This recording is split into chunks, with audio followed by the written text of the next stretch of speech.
Vatican voice എന്ന ഈ പ്രോഗ്രാമിലേക്ക് എല്ലാവരെയും വളരെ സ്നേഹത്തോടെ ഞാൻ സ്വാഗതം ചെയ്യുന്നു.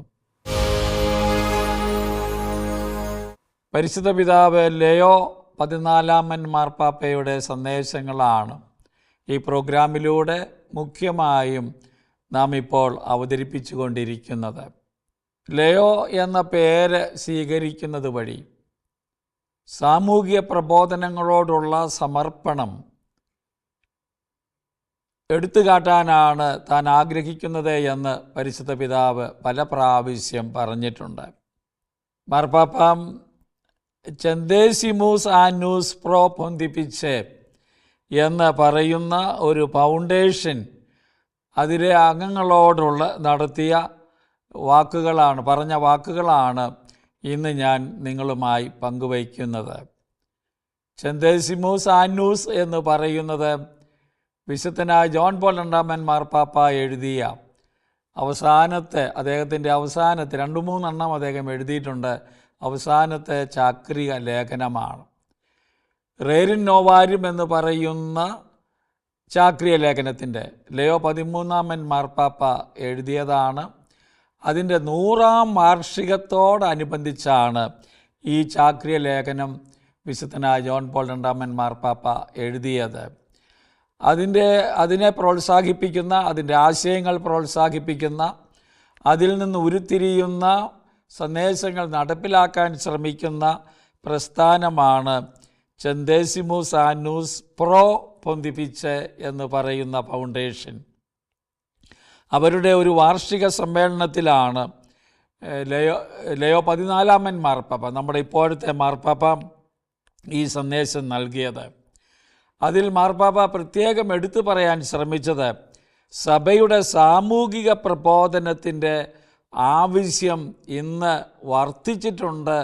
വർദ്ധിക്കുന്നു എന്ന കാര്യമാണ്. മാർപ്പാപ്പ എല്ലാവർക്കും, അതിൽ പങ്കെടുത്ത ആളുകൾക്കെല്ലാം സുപ്രഭാതം ആശംസിച്ചുകൊണ്ട് രാവിലെയാണ് ഈ പ്രസംഗം നടത്തിയത്. മാർപ്പാപ്പ ഇത് നടത്തിയത് മെയ് മാസം 17-ാം തീയതിയാണ്. മാർപ്പാപ്പ അവർക്ക് സുപ്രഭാതം ആശംസിച്ചു. അവരെ അഭിസംബോധന ചെയ്തുകൊണ്ട് മാർപ്പാപ്പ പറഞ്ഞു, ചെന്തേസിമൂസ് ആനൂസ് പ്രോ പൊന്തിപ്പിച്ച് ഫൗണ്ടേഷൻ്റെ പ്രസിഡൻറ്റിനും അംഗങ്ങൾക്കും നന്ദി അർപ്പിക്കുന്നതോടൊപ്പം ഈ വാർഷിക അന്താരാഷ്ട്ര കോൺഫറൻസിലും ജനറൽ അസംബ്ലിയിലും പങ്കെടുക്കുന്ന എല്ലാവർക്കും എൻ്റെ സ്വാഗതം എന്ന് അവരോട് ആദ്യമേ പറഞ്ഞു. ധ്രുവീകരണങ്ങളെ മറികടന്ന് ആഗോള ഭരണം പുനഃസ്ഥാപിക്കുക, ധാർമ്മികമായ അടിത്തറകൾ എന്ന സമ്മേളനത്തിൻ്റെ ഈ വർഷത്തെ ആപ്തവാക്യം സഭയുടെ സാമൂഹിക പ്രബോധനത്തിൻ്റെ ആഴത്തിലുള്ള ലക്ഷ്യം എന്താണെന്ന് നമ്മോട് പറയുന്നുണ്ട് എന്ന് മാർപ്പാപ്പ പറഞ്ഞു. അവരെ പ്രത്യേകം ചർച്ചാ വിഷയമായി എടുത്തത് ഇതാണ്. ധ്രുവീകരണങ്ങളെ മറികടന്ന്, അങ്ങോട്ടും ഇങ്ങോട്ടുമൊക്കെയുള്ള ധ്രുവീകരണങ്ങളുണ്ട്, ആഗോളകരണം പുനഃസ്ഥാപിക്കുക എന്ന വിഷയമാണ് എടുത്തിരിക്കുന്നത്. അതിൻ്റെ ധാർമ്മിക അടിത്തറകളെക്കുറിച്ചാണ് അവർ പഠിച്ചത്, ചർച്ച ചെയ്തത്. അതിൻ്റെ വെളിച്ചത്തിലാണ് മാർപ്പാപ്പ ഈ സന്ദേശം നൽകുന്നത്. സാർവദേശീയ സാഹോദര്യത്തിനായി സമാധാനവും സംവാദവും വഴി പാലങ്ങൾ നിർമ്മിക്കുക എന്ന സംഭാവനയാണ് ഇതുവഴി നൽകപ്പെടുന്നത് എന്ന് മാർപ്പാപ്പ പ്രത്യാശ പ്രകടിപ്പിച്ചു. നമുക്കറിയാം, അതാണ് പ്രധാനപ്പെട്ട കാര്യം. സാർവത്രികമായ സാഹോദര്യം ഫ്രാൻസിസ് മാർപ്പാപ്പ അത് വളരെ ശക്തമായി ലോകത്തോട് പറഞ്ഞതാണ്. അതിൻ്റെ ചുവട് പിടിച്ചുകൊണ്ട് തന്നെയാണ് ഇവിടെയും ചർച്ചകൾ മുന്നോട്ട് പോകുന്നത്. സമാധാനവും സംവാദവും, അതുവഴി എല്ലാ ജനങ്ങളുമായി പാലങ്ങൾ പണിയുക, ബന്ധപ്പെടാൻ അവസരമുണ്ടാവുക എന്നതാണ് ലക്ഷ്യം. പ്രത്യേകിച്ചും മാർപ്പാപ്പ പറഞ്ഞു, ഈ പ്രസംഗം പറയുമ്പോൾ ഈസ്റ്ററിന് ശേഷമുള്ള ഒരു സമയമായിരുന്നല്ലോ. ഉത്ഥിതനായ കർത്താവ് അനീതിയും മരണവും നടമാടുമ്പോൾ പോലും എപ്പോഴും നമുക്ക് മുമ്പേ സഞ്ചരിക്കുന്നുവെന്ന് നാം തിരിച്ചറിയുന്നു എന്ന് മാർപ്പാപ്പ പറയുകയാണ്. കർത്താവ് എപ്പോഴും നമുക്ക് മുമ്പേ പോകുന്നവനാണ്. ഞാൻ തിരഞ്ഞെടുക്കപ്പെട്ട സായാഹ്നത്തിൽ പറഞ്ഞതുപോലെ മാർപ്പാപ്പയുടെ ആദ്യ പ്രസംഗത്തിൽ പറഞ്ഞ കാര്യം ഒന്നുകൂടി ഓർമ്മിപ്പിക്കുകയാണ്.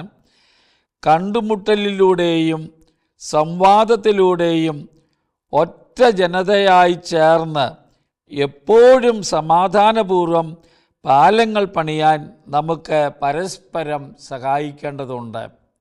അതാ മാർപ്പാപ്പ ആദ്യം തൻ്റെ തിരഞ്ഞെടുക്കപ്പെട്ട ആ ദിവസം സായാഹ്നത്തിൽ പറഞ്ഞ വാക്കുകളാണിത്. അതിന് എല്ലാവരും സഹായിക്കണം, എല്ലാവരും സഹായിക്കാൻ അവിടുന്ന് ക്ഷണിച്ചു. ഇത് യാദൃച്ഛികമായി സംഭവിക്കുന്ന എന്തെങ്കിലും അല്ല എന്ന് മാർപ്പാപ്പ പറഞ്ഞു. മറിച്ച് കൃപയുടെയും സ്വാതന്ത്ര്യത്തിൻ്റെയും സജീവവും നിരന്തരവുമായ ഒരു പരസ്പര പ്രവർത്തനമാണ്. യാദൃശ്യമായി സംഭവിക്കാവുന്നതല്ല.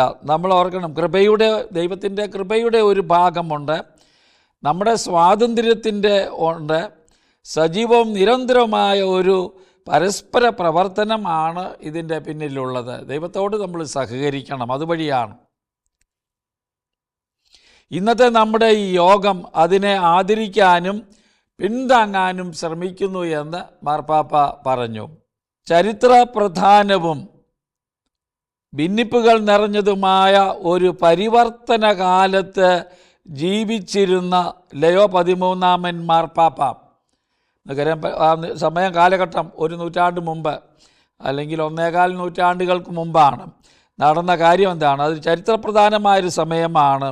വളരെയധികം ഭിന്നിപ്പുകൾ ലോകത്ത് നിലനിന്നിരുന്ന ഒരു സമയത്താണ് ഈ മാർപ്പാപ്പ 13 ലയംനാർ, തൻ്റെ മുൻഗാമി, നമുക്കറിയാം 1 നൂറ്റാണ്ട് മുമ്പുള്ള ആളാണ്, മൂലധനവും തൊഴിലും തമ്മിലുള്ള സാങ്കേതിക വിദ്യയും മനുഷ്യബുദ്ധിയും തമ്മിലും വ്യത്യസ്ത രാഷ്ട്രീയ സംസ്കാരങ്ങളും ദേശങ്ങളിലും തമ്മിലും സാമൂഹിക സംവാദം പരിപോഷിപ്പിച്ചുകൊണ്ട് സമാധാനത്തെ വളർത്താൻ ശ്രമിച്ച ആളാണ് ലയോ 13.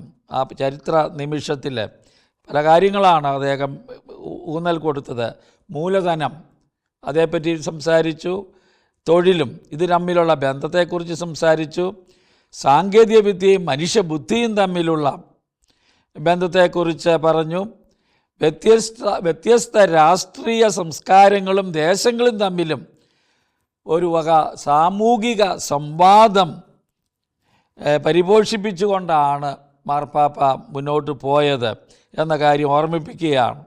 യുദ്ധങ്ങൾ, കാലാവസ്ഥാ വ്യതിയാനം, വർദ്ധിച്ചു വരുന്ന അസമത്വങ്ങൾ, നിർബന്ധിതവും ചെറുക്കപ്പെടുന്നതുമായ കുടിയേറ്റങ്ങൾ, അപകീർത്തിപ്പെടുത്തിയ ദാരിദ്ര്യം, വിനാശകരമായ സാങ്കേതിക കണ്ടുപിടുത്തങ്ങൾ, തൊഴിലിൻ്റെയും തൊഴിലവകാശങ്ങളുടെയും സന്നിഗ്ധാവസ്ഥ തുടങ്ങിയ പ്രശ്നങ്ങളാൽ മുദ്രിതമാക്കപ്പെട്ടിരിക്കുന്ന നാടകീയ സ്വഭാവമുള്ള നമ്മുടെ ഈ യുഗത്തെ ഫ്രാൻസിസ് മാർപ്പാപ്പ വിവരിച്ചത് ഈ വാക്കുകളിലൂടെയാണ്.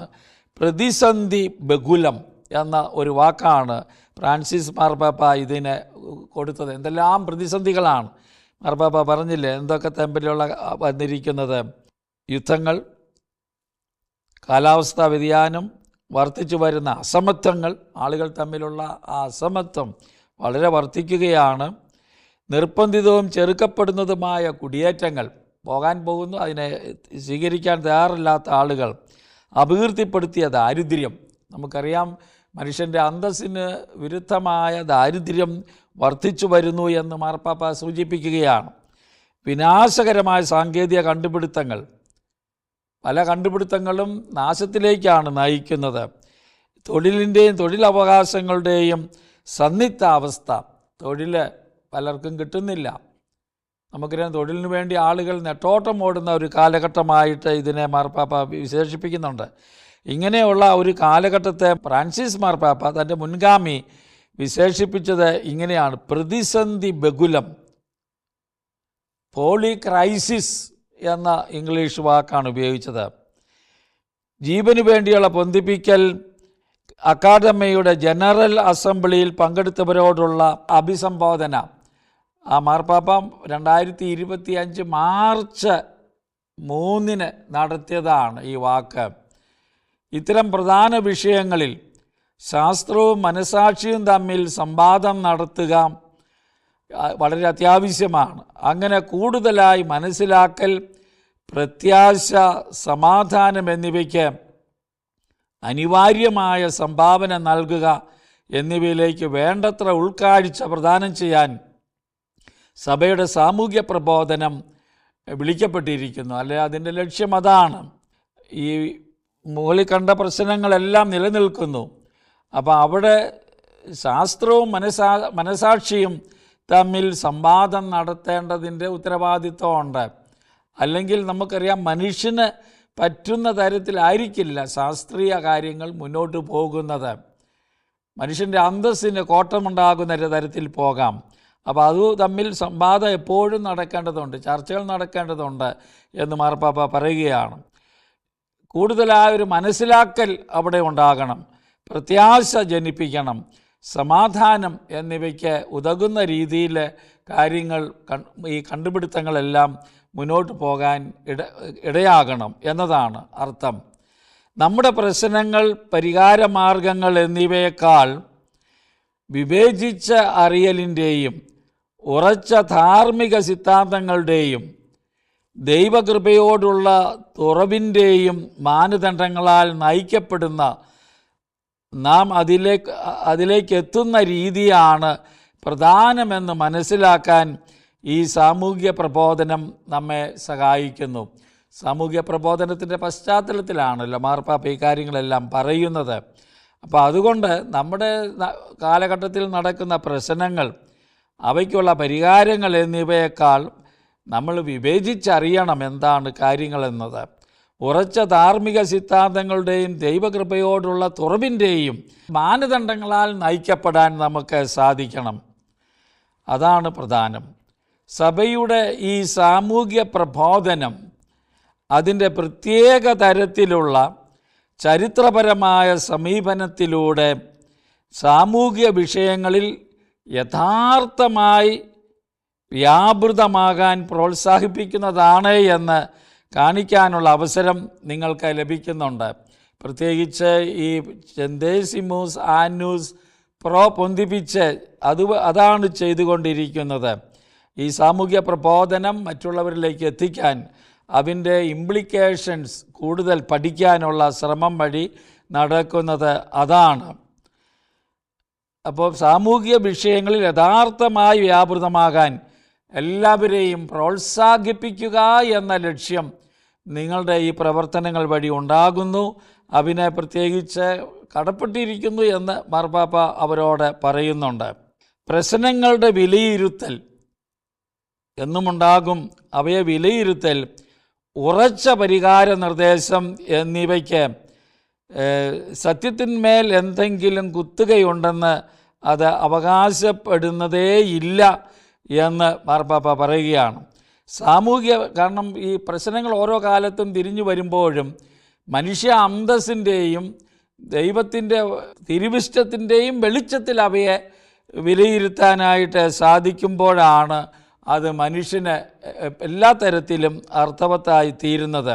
സാമൂഹ്യ പ്രശ്നങ്ങളുടെ കാര്യത്തിൽ എന്തുകൊണ്ട് അത് സംഭവിക്കുന്നു, അഥവാ എങ്ങനെ അത് കൈകാര്യം ചെയ്യാമെന്ന് പെട്ടെന്ന് പ്രതികരിക്കുന്നതിനേക്കാൾ ആവശ്യം, അല്ലെങ്കിൽ പ്രധാനം, ഏറ്റവും മികച്ച രീതിയിൽ എങ്ങനെ അതിനെ സമീപിക്കണമെന്ന അറിവാണ്.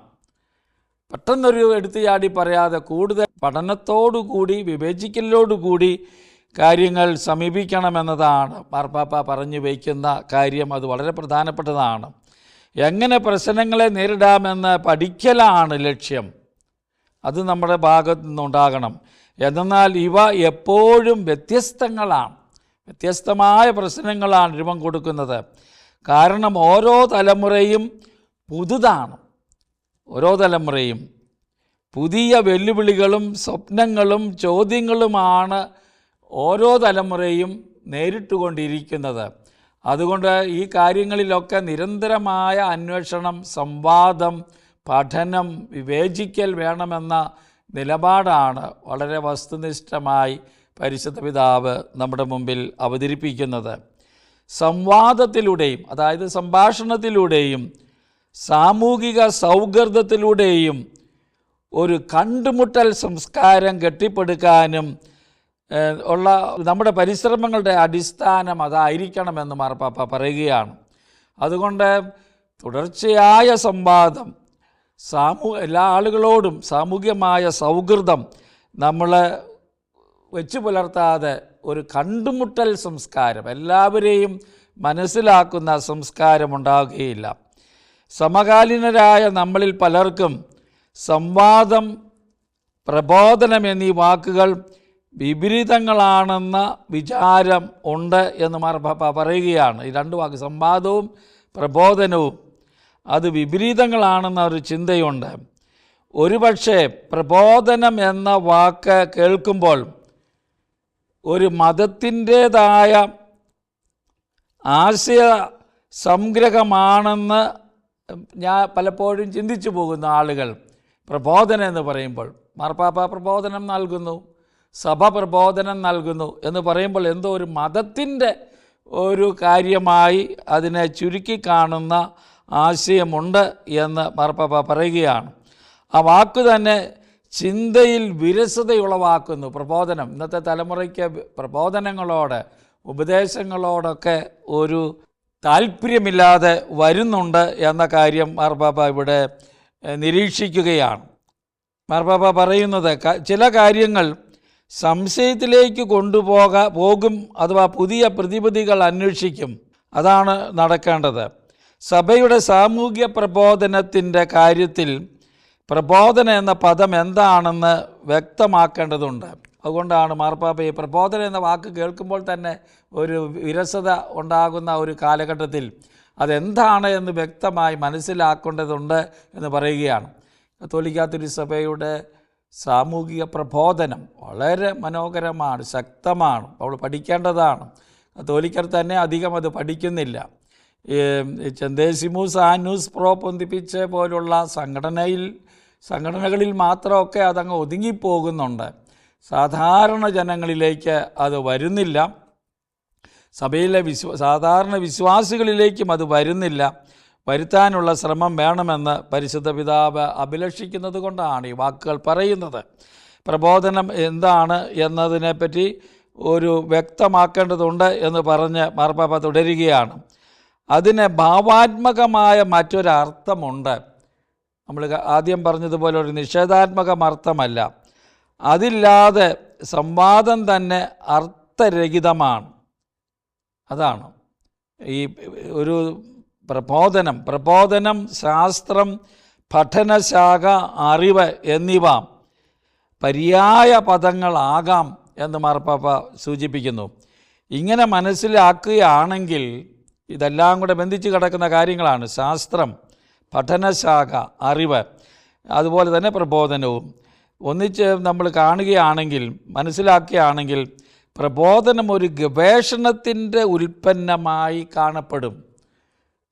അത് ശാസ്ത്രീയമായ രീതിയിലുള്ള ഒരു ഗവേഷണത്തിൻ്റെ ഫലമായി കാണും. അതിനാൽ സാങ്കല്പിക സിദ്ധാന്തം, ചർച്ചകൾ, പുരോഗതി, തിരിച്ചടികൾ എല്ലാം ഇതിനുണ്ടാകും എന്നും മാർപ്പാപ്പ പറയുകയാണ്. ഒരു പ്രശ്നത്തിൽ വിശ്വസനീയവും സംഘടിതവും ക്രമാനുഗതവുമായ അറിവിൽ എത്തിപ്പെടുക എന്ന ലക്ഷ്യമുണ്ടാകും. അതാണ് ഒരു പ്രശ്നം.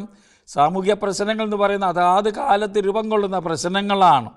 അവിടെ ആ പ്രശ്നത്തിൽ വിശ്വസനീയവും സംഘടിതവും ക്രമാനുഗതവുമായ അറിവിൽ എത്തിപ്പെടുക എന്ന ആ ലക്ഷ്യമുണ്ട്. പ്രശ്നം എന്തുകൊണ്ട് എന്ന് നമ്മൾ ഗൗരവമായി പഠിക്കുകയാണ്, ഒരു ഗവേഷണ രീതിയിൽ പഠിക്കുകയാണ്, അന്വേഷിക്കുകയാണ്.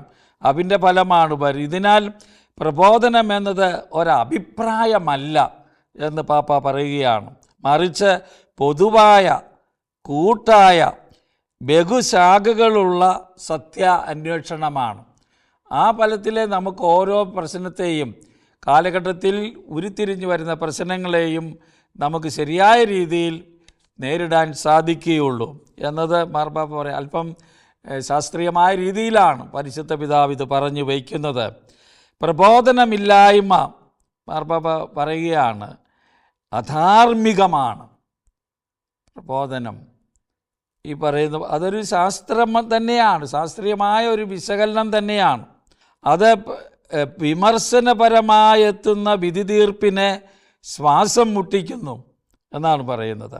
അത് വിമർശനപരമായി എത്തുന്ന വിധി തീർപ്പിനെ ശ്വാസം മുട്ടിക്കുന്നു. തെറ്റായ വിധത്തിലുള്ളതാണെങ്കിൽ പോലും മനസാക്ഷിയുടെ ആദരിക്കലിൻ്റെ വിശുദ്ധമായ സ്വാതന്ത്ര്യത്തെ അത് ക്ഷയിപ്പിക്കുന്നു. അതാണ് ഇതിൻ്റെ പ്രശ്നം.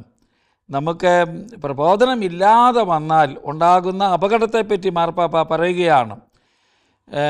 വിമർശനപരമായി അല്ലെ വളരെ ക്രിട്ടിക്കലായി ഒരു വിധി തീർപ്പിലേക്ക് എത്താൻ സാധിക്കാതെ വരും പ്രബോധനമില്ലെങ്കിൽ. അതാണ് അതിൻ്റെ ഒരു അപകടം. സത്യം കണ്ടെത്താൻ സാധിക്കാതെ വരും. തെറ്റായ വിധത്തിലുള്ളതാണെങ്കിൽ പോലും മനസാക്ഷിയുടെ ആദരിക്കലിൻ്റെ വിശുദ്ധമായ സ്വാതന്ത്ര്യത്തെ അത് ക്ഷയിപ്പിക്കുന്നു. മനസാക്ഷി ആണ് ഏറ്റവും അധികം വിലമതിക്കപ്പെടേണ്ടത്. ശരിയായി രൂപീകരിക്കപ്പെട്ട മനസാക്ഷി, അതാണ് പരമമായ കാര്യം, അല്ലെ വിശുദ്ധമായ കാര്യം. അത് നമുക്ക് ക്ഷയിപ്പിച്ച് കളയും, അതിൻ്റെ സ്വാതന്ത്ര്യം ക്ഷയിപ്പിച്ച് കളയും നമുക്ക് പ്രബോധനം ഇല്ലെങ്കിൽ. അതുകൊണ്ടാണ് ശരിയായ പ്രബോധനത്തിൻ്റെ വെളിച്ചത്തിലാണ് കാര്യങ്ങൾ നമുക്ക് വിലയിരുത്തപ്പെടേണ്ടത് എന്ന് പറയുന്നത്. തെറ്റായ നമ്മൾ കണ്ടു. പുതിയ ധാരണകളെ എതിർക്കുകയും പ്രസ്ഥാനങ്ങളെ നിരസിക്കുകയും പുതിയ പ്രശ്നങ്ങളുടെ മുന്നിൽ മാറ്റത്തെ അഥവാ പുതിയ ആശയങ്ങളുടെ ഉരുത്തിരിയലിനെ എതിർക്കുകയും ചെയ്യുന്നു. അതും സംഭവിക്കും പ്രബോധനമില്ലെങ്കിൽ. ശരിയായ ഒരു മാനദണ്ഡത്തിൽ നമുക്ക് കാര്യങ്ങൾ വിലയിരുത്താൻ കഴിയുന്നില്ലെങ്കിൽ ഉണ്ടാകുന്ന അപകടങ്ങളാണിത്. പുതിയ ആശയങ്ങളുടെ ഉരുത്തിരിയലിനെ എതിർക്കുക, പിന്നെ പ്രബോധനം ഗൗരവതരവും പ്രശാന്തവും തീവ്രവുമായ സംവാദം എന്ന നിലയിൽ അത് നടക്കേണ്ടത്. അതാണ് ഗൗരവതരവും പ്രശാന്തവും തീവ്രവുമായ സംവാദം എന്ന നിലയിൽ പ്രധാനമായി എങ്ങനെ പ്രശ്നങ്ങളെ നേരിടാമെന്ന് പഠിപ്പിക്കുന്നു. അവിടെയാണ് പ്രബോധനത്തിൻ്റെ വലിയ റോളുള്ളത്. അതിലും പ്രധാനമായി എങ്ങനെ ആളുകളെ സമീപിക്കാമെന്ന് പഠിപ്പിക്കുന്നു. പ്രബോധനം എങ്ങനെയാണ് ആളുകളെ മനസ്സിലാക്കേണ്ടത് എന്ന് പഠിപ്പിക്കുകയാണ്. വെല്ലുവിളികളെ നേരിടേണ്ടി വരുമ്പോൾ വിവേകപൂർവകമായ വിധി തീർപ്പിനെ സഹായിക്കുന്നു. അതും ഇതിലൂടെയാണ് സംഭവിക്കുന്നത്. വെല്ലുവിളികൾ വരുമ്പോൾ വിവേകപൂർവമായ വിധി തീർപ്പിനെ സഹായിക്കുന്നു. ഗൗരവം, തീവ്രത, പ്രശാന്തത എന്നിവയാണ് എല്ലാ പ്രബോധനത്തിൽ നിന്നും, സഭയുടെ സാമൂഹ്യ പ്രബോധനത്തിൽ നിന്ന് പോലും, എല്ലാ പ്രബോധനത്തിലും അത് വരും, സഭയുടെ സാമൂഹ്യ പോലും നാം പഠിക്കുന്നത്. ഇതാണ് മാർപ്പാപ്പ ഈ ആളുകളോട്, പ്രത്യേകിച്ച് കൂടുതൽ ഗൗരവമായി പഠിക്കുന്ന ഈ ആളുകളോട് സൂചിപ്പിച്ചത്. ഇപ്പോഴത്തെ ഡിജിറ്റൽ വിപ്ലവത്തിൻ്റെ പശ്ചാത്തലത്തിൽ മാർപ്പാപ്പ അത് കൂടുതൽ ഊന്നൽ കൊടുക്കുന്നുണ്ട് തൻ്റെ പ്രസംഗങ്ങളിലെല്ലാം.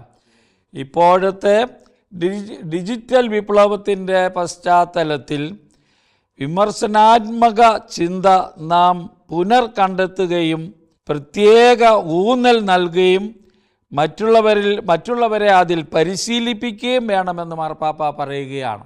അല്ലെങ്കിൽ അത് അപകടകരമാകും. എന്തൊക്കെയാണ് ഇപ്പോഴത്തെ ഡിജിറ്റൽ വിപ്ലവത്തിൻ്റെ പശ്ചാത്തലത്തിൽ? വിമർശനാത്മക ചിന്ത നാം പുനർകണ്ടെത്തണം. കാര്യങ്ങളെ നിരീക്ഷണ പാടവത്തോടെ വിമർശനപരമായി തന്നെ കണ്ടെത്താൻ സാധിക്കണം. അത് മറ്റുള്ളവരെ പരിശീലിപ്പിക്കുകയും വേണം. അതിനെതിരെയുള്ള പ്രലോഭനങ്ങൾ എന്തൊക്കെയായാലും അത് സഭാസമൂഹങ്ങളിലും കാണാൻ കഴിയും. നമുക്കിടയിൽ അല്പം മാത്രമേ സംവാദം നടക്കുന്നുള്ളൂ എന്ന് മാർപ്പാപ്പ പറയുകയാണ്. അതിന് പകരം ഒച്ചയുണ്ടാക്കലാണ് ഇന്ന് കൂടുതൽ നടക്കുന്നത് എന്ന് മാർപ്പാപ്പ സൂചിപ്പിക്കുന്നു. ഉടനെ മാർപ്പാപ്പ കൂട്ടിച്ചേർക്കുകയാണ്, പലപ്പോഴും വ്യാജ വാർത്തകളുടെയും മുന്നോട്ട് വയ്ക്കപ്പെടുന്ന യുക്തിഹീനമായ വാദങ്ങളുടെയും രൂപത്തിൽ ഇന്ന് കാര്യങ്ങൾ പ്രചരിപ്പിക്കപ്പെടുകയാണ് ചെയ്യുന്നത്. അതുകൊണ്ട് തന്നെ ആഴമേറിയ വിചിന്തനവും പഠനവും വളരെ ആവശ്യമാണ് എന്ന് മാർപ്പാപ്പ നമ്മോട് പറയുന്നു. അതുപോലെ തന്നെ സഭയുടെയും മാനവരാശിയുടെയും നിധിയായ ദരിദ്രരെ കണ്ടുമുട്ടാനും ശ്രമിക്കാനുമുള്ള പ്രതിബദ്ധതയും അവരുടെ വീക്ഷണകോണങ്ങൾ നാം പലപ്പോഴും വിലമതിക്കാത്തതാണെങ്കിൽ ആകുകയും ചെയ്യുന്നുണ്ട്. അപ്പോൾ അതെല്ലാം നമ്മളെ ഓർമ്മിപ്പിക്കുകയാണ്. സാമൂഹ്യ പ്രബോധനം നവമായി പഠിക്കുകയും ഈ കാലഘട്ടത്തിൽ ആവശ്യമാണെന്ന് സൂചിപ്പിക്കുന്ന ഈ മാർപ്പാപ്പയുടെ വലിയ ഒരു കമ്മീഷനോട് നടത്തിയ ഈ പ്രസംഗം നമുക്ക് ഒത്തിരി സൂചനകൾ, മാനങ്ങൾ നൽകുന്നുണ്ട്. അത് ഉൾക്കൊണ്ട് സാമൂഹ്യ പ്രബോധനം പഠിക്കാനുള്ള ഒരു പരിശ്രമം നമ്മുടെ ഭാഗത്ത് നിന്ന് ഉണ്ടാകണം. ഈ എപ്പിസോഡ് ഇവിടെ അവസാനിക്കുന്നു. അടുത്ത എപ്പിസോഡിൽ പരിശുദ്ധ പിതാവിൻ്റെ മറ്റൊരു സന്ദേശം നിങ്ങളുടെ മുമ്പിൽ അവതരിപ്പിക്കാൻ ദൈവം അനുവദിക്കട്ടെ.